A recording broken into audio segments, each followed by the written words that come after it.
Well, good Saturday morning to you all. Hopefully, it's not too busy today, and you're going to take the time to relax and recoup your energy and spend some time with the Lord and in prayer. Pray for our church as we continue to look for a new place to worship and to gather in. It's a good thing the community is people and not a building, right? It's always been that way for us. So it's no big deal where we gather, as long as it's convenient for everybody to get to. That's what's important to us. So pray for that, his washrooms, and plenty of room to dance, right? So we're reading through Exodus 10, 11, 12 today. And here we have the Passover and all the stuff that's going on. And what's interesting, at the beginning of this, before the plagues even started, the Lord told Moses that he could just simply kill all the Egyptians to rescue his people. But he had greater plans than just rescuing his people. He was using this to reveal himself to the entire world, to make himself. Because as you may know, he has not been revealing himself at all. He's there, he's present, he's governing.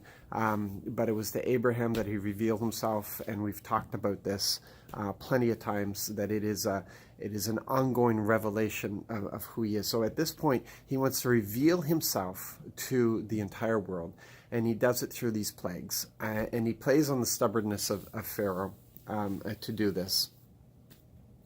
And he said that he could could kill all the Egyptians and rescue his people. But this is also a moment that is going to be marked in the history of this nation of Israel. This is the moment of testimony. This is the moment where God reveals that he is the protector, and he'll go to whatever lengths he needs to go to protect his people, to rescue his people. And this is that key moment that they will always reflect on, no matter, every time they go through difficult times, every time that they're facing impossible, they will remember that they belong to the God who rescued them out of Egypt. They will continue going back to that.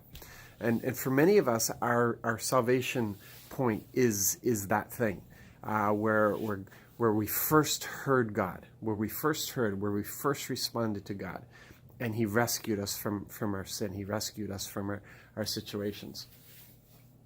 But he continues to do that. He continues to give these moments. He continues to build on our testimony, because he is not a God who says, okay, you're saved, go and do your best. He is with us, and he wants to remind us that he's always with us. When we read through Psalm 23, which is a big thing right now in my life, you got to remember that the first thing he's talking about is leading us beside the quiet waters, making us lie down in green pastures. It's this inner place. This is his desire for us to be living in this place all the time. But on those times where we face darkness, and those times where we face those valleys that want to provoke fear in us, we remember that he's with us. Because that is the relationship we're supposed to have with him, a relationship of peace and of joy.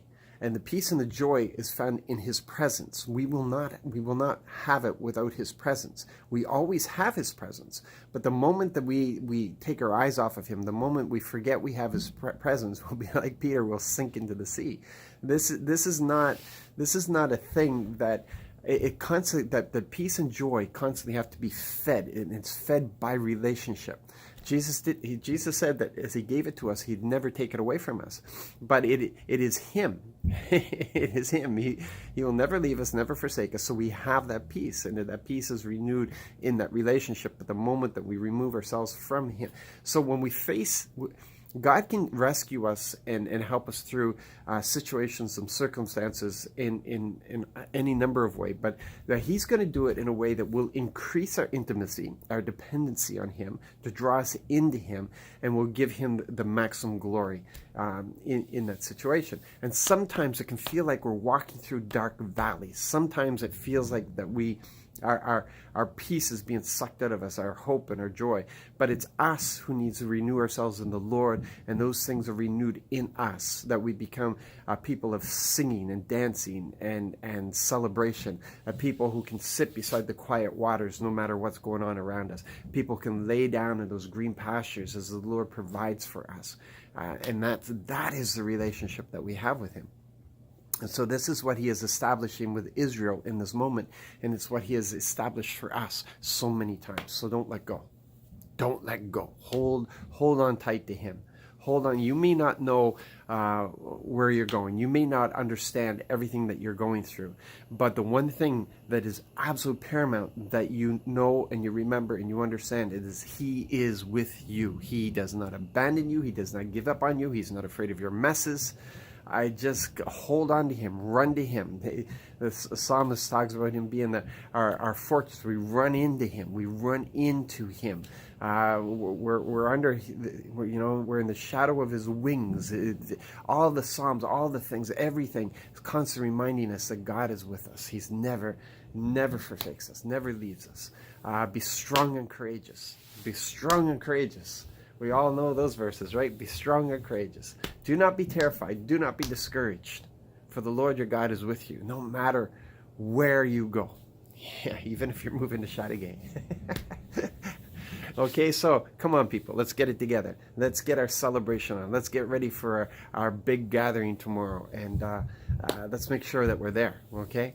So you have a blessed and wonderful day, and I will see you tomorrow.